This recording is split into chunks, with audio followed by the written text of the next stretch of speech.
I ain't We're got. live. We're live. Oh, we're live.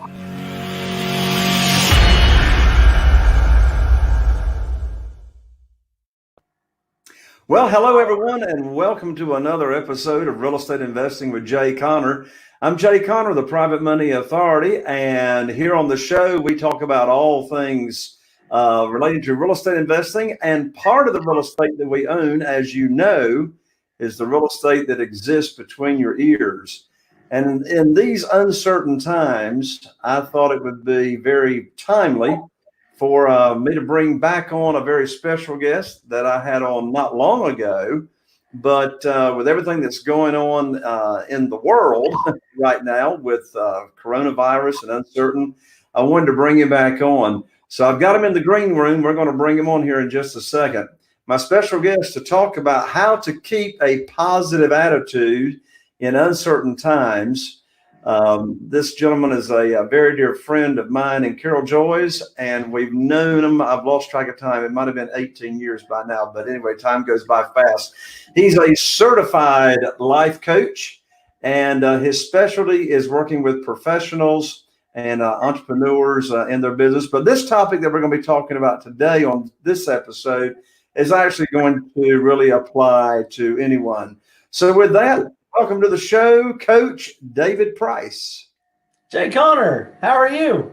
I'm doing fantastic, man. Fantastic. I'm sort of the last minute here that we got you invited to come on and spend a few minutes. So, so how are you doing in the midst of these uncertain times? Jay, it's interesting. I mean, there's some stress. There's some challenges that we all have. And as you know, Jay, at one point in my life, I would have dealt with this very, very differently. It would have put me in a very challenging place, a very difficult place. I would not have handled it very well. But because of the decision that I made some time ago to take personal control of my mindset and to determine that what I was thinking was up to me, the way I was handling things was up to me, that's made all the difference. And so there's a baseline level of stress. I don't mind admitting that to people. I have this conversation with people a lot. I've got a baseline level of concern about my family. My mother is 82. I'm concerned about her. I'm concerned about what's going to happen. These are very uncertain times, and that's okay. But I'll tell you one thing, Jay, that I'm able to do is I'm able to notice, and this was not always true, but I'm able to notice those thoughts, and I'm able to kind of get some space between those thoughts. And I'm able to say, look, I see the thoughts, I see the concern, I see a little bit of panic creeping in. Now let's just pull back from that and let's just think about what's going on. Let's make some decisions about how we're going to react and how we're going to take action. And so to answer your question, I've got as much concern and as much kind of apprehension about things as anybody does. However, the decision to take control of my life and to control my thoughts has made all the difference. And I'm certainly in a different place than I would have been 15 years ago, that's for sure. Is there a difference between worry and concern?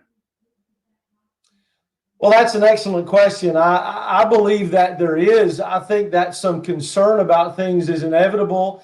If you have family, if you have a business, those things are your area of concern. You have to concern yourself with those things. You have to be concerned about dealing with those things. But worry is something else entirely. Worry is something that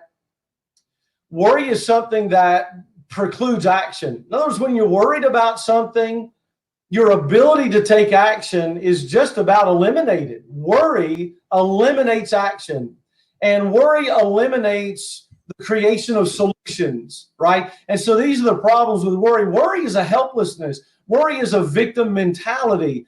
If I'm concerned about something, I see that it's something that needs to be dealt with, and now I'm going to come up with solutions and be proactive. When I'm worried about something, I'm just sitting around thinking about it, and that's preventing me from taking action. So I think there's a big difference between those two things.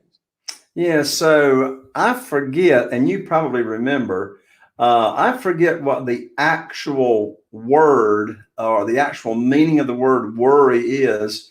What you described worry is absolutely correct, but doesn't it have something to do with just like going around in circles, which actually leads to doing nothing? Yeah, it absolutely does. And that's what we do when we worry, right? We get this in our head and it sticks us in a place of just going around and around and around, and we're unable to move forward and take action. Absolutely. And that's the problem with worry. That's why Jesus said, don't do it, right? Jesus came out and specifically said, don't worry, don't fear. And I'll tell you, Jay, the biggest thing that helps me in dealing with worry is taking action. For so many of us, we think that eliminating worry is a matter of thinking through it, getting information, figuring things out, and there's got to be some degree of that. But the thing that eliminates worry for me more than anything is taking action. When I make up my mind and say, okay, I'm going to do something about that, and it might be imperfect, it might be flawed, it might even be wrong, but I do have the ability to act. Therefore, I am not a victim. I am in control, and I can do something about the situation. So, yeah, getting out of that circular going back and forth worrying and taking action is huge. When I was 24 years old, I moved to Wichita Falls, Texas, and that's where I met Carol Joy and her family while I was living out there. And I hadn't been there to Wichita Falls for more than a month, and got the business opened up. And the Dale Carnegie man came knocking on my door and invited me to enroll in a 12-week class. And I learned in that class that the only antidote to worry is taking action. Now, he wrote a book about that thick, but that was the bottom line. So let's get specific and help the folks that are tuning in here on this particular show. So we know we need to take action in order to eliminate worry. So in the midst of what we've got going on now, what are some specific actions that people can be taking that will, keep their attitude where it needs to be? Well, it's a great question, Jay, and just kind of along that line, I was talking with a client this morning, and he was concerned about his business and about what he needed to be doing with his business. He's got a business that's very much depends on him being in certain locations and doing certain things. Of course, that's not happening. And so he said, I don't really know what to do. He said, I'm stuck and I don't know what to do. I've got these different options and I'm not really sure what to do. And I said, listen, imperfect action is better than no action at all. Just go do something. And the fact is that it's in the acting that we figure out how to tweak and how to adjust and how to improve things. As long as we sit and think about it in our house, we don't know what it's going to look like in the real world. We don't know what's going to come up. But as we go and take action, then we're finding out, how can I tweak that to make that work? Jay, that's been true in my business. It's the things that I've learned and the way that I've been able to advance in my business are because of imperfect actions that I've taken that have taught me what I need to do instead. So just some of the things that people can do, Jay, it begins with, and you know this, it begins with mindset. What actions are you taking to protect your mindset? Do you have a morning routine that gets you in the right place right off the bat in the morning so that you don't get derailed? Do you have a morning routine? Do you have an exercise habit? Jay, as you know, and I've mentioned before, over the last several years, I've lost 100 pounds. I've kept it off for well over a year. And a part of that is my exercise habit. I run 6 miles every day. And a lot of people think that I do that to keep the weight off. Well, the fact is that exercise really doesn't take off weight or keep it off very effectively. That's all about diet.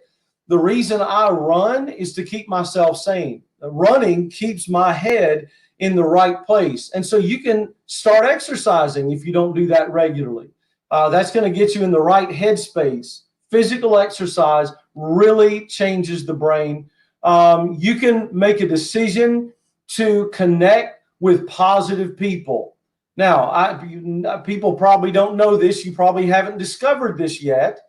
But at times like these, there are plenty of negative people and plenty of sources of negative news. I don't know if you've noticed that or not. But there's plenty of places to find negativity. You need to make the decision to connect to positivity.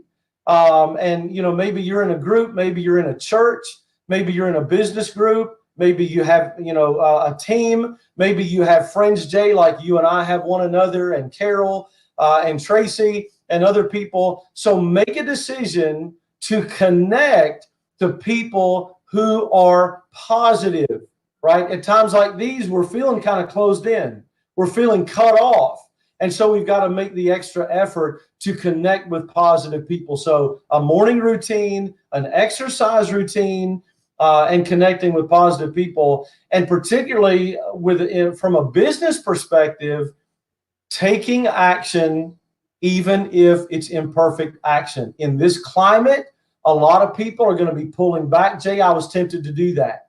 I just invested in coaching for myself in my business. I was tempted not to do that because of the virus. I was tempted not to start a new business venture with my business because of this, because my business is a people business. And I thought, I can't connect with people right now. And a lot of people are pulling back. Well, Jay, what's that going to do? That's going to open up the market to people who are moving forward. Well, people right now are wanting and are just so eager and hungry and thirsty to be connecting with other people since, because of the restrictions that have been put in place. And so people are online all the time and, on the internet, et cetera. So, even my email open rates, in the coaching business, they have skyrocketed. So if you have any kind of community, like you were just suggesting, Coach David, if you got any kind of community, reach out to those people and, stay connected. I want to come back to your morning routine and have a little discussion more about your morning routine. So you got specific suggestions there: exercise, get out of the house, even if you're not getting in your car, going down the street. But get out, walk about, get some sunshine, take care of yourself. But what else do you do in your morning routine that really gets your mindset and gets you a cutting edge and ahead of the day? Well, that's a great question, Jay. One thing that I've found is that different things work for different people. You and I have both read the book that I can't come up with by Hal Elrod about the Miracle Morning. Oh, yeah, the Miracle Morning. Miracle Morning, which is a fantastic book. And I highly, highly recommend that book to anybody. But morning routines are not one size fits all. The that I've developed over many years, and many kind of iterations and many, trying things. So it's a very personal thing, and it's a thing that you tailor to yourself. But I will make some suggestions about that. Gratitude is a vital part of a morning routine. Now, for my morning routine, I don't visualize well, but I write everything out. So I've got a journal and I write everything out. I write things that I'm grateful for. I write my vision for my life in 2020, my life and my family's life. I write my vision for my business very specifically with revenue goals, client goals, speaking engagements. And so I'm very specific about that. So there's a gratitude for what is. There's a vision for what I want to create, right? And there's all sorts of things that you can do like that. I write certain affirmations. I live in a constant, beautiful state is one affirmation. I got that from David Bayer. God is always making life work for me. I write that out word for word every day, and I underline always, and I underline me. I stack evidence, Jay, which means that for the things that I want to create, I've always got in the back of my mind, I've got this negative voice. Jay, I don't know if you're familiar with that, or if your listeners will be familiar with that. Maybe I'm the only one that has one, but I've got this negative voice in the back of my mind saying, you can't do that. You can't create that. You don't have what it takes to make that happen. And so, Jay, one thing I do is to what David Bayer calls stacking evidence. I go back in my life and I find evidence for times that I did do something well, I did accomplish something, I was able to create, and I write those things out. And that helps me to believe that I'm able to do what I want to do. So I guess to wrap that up, morning routines are a very personal thing. They, for me, include Bible study, prayer, very spiritual things. But those are just some ideas. Awesome. Well, tomorrow, you're going to have me on your show, on your Facebook Live. So tell everybody what we're going to be doing tomorrow and how they can get there. Well, I can't wait for that, Jay. So you and I are going to be talking about how to thrive in business during a crisis. And so it's going to be very specific about that. And I'm just going to be getting your thoughts, Jay, on how a person can move forward with their business at a time when it seems like there's no way that a business can move forward, right? Because so many of us are cut off. People are maybe aren't buying some things that they would normally buy. We're getting into spring where a lot of purchases normally are made that may not be made this year. And people are scared. People are hanging on to money in some cases. And so in that climate, Jay, how do we cause our business to thrive even in a time of crisis? So we'll be very specific about this crisis, but then we're going to open that up and look at any crisis or any difficult time. How do you make your business thrive? And so that's going to be on my my brand new business page, which is Coaching for Professionals and Business Owners. And just magically, it just appeared right there. How about that? So it's going to be on Facebook at Coaching for Professionals and Business Owners. It's going to be live tomorrow at noon Eastern. And I'm going to be interviewing you, Jay, and getting your thoughts about how to do that. And I can't wait, Jay, because not only have you been through crisis and survived and thrived in it, the reason you're doing what you're doing today was because of a crisis that you endured, that a lot of other people endured, and you created a business out of that. I can't think of anybody that I would want to hear from more than you, and we're going to do that tomorrow. I'm looking forward to it. So, Coach David, I believe you got a free gift for everyone that's here in the audience. I do. I would love to share this, Jay, and it goes along with some things that we were talking about. It's the foundation of personal development and a positive mindset and creating what you want to create, and that is taking personal responsibility. I have a 12-session audio series that I call The Power Within that I created and recorded. And so I am going to send you, if you will email me at connectwithcoachdavid@gmail.com. A friend of mine the other day said, man, I thought my email address was long. But it's connectwithcoachdavid@gmail.com. And if you'll send me an email, I'm going to send you free that first audio session called Life in the Driver's Seat, how to take full responsibility and full control of your life, even in difficult times. And so there is, again, magically, is my email address, connectwithcoachdavid@gmail.com, and I'll send that right out to you. All right, Coach David, thank you so much for coming on here with such short notice. I really appreciate you. Thanks, Jay. Love being with you anytime, and this is just a blast. Thank you, and thank you, Scott, for putting all this together, and God bless everybody. All right, there you have it, folks. Thank you for tuning in for another episode. I know you found a lot of value in this. Be sure and take up Coach David with his free offer there. And we'll be seeing you on the next episode. I'm Jay Connor, the Private Money Authority, wishing you all the best. Here's to taking your business to the next level. Bye for now.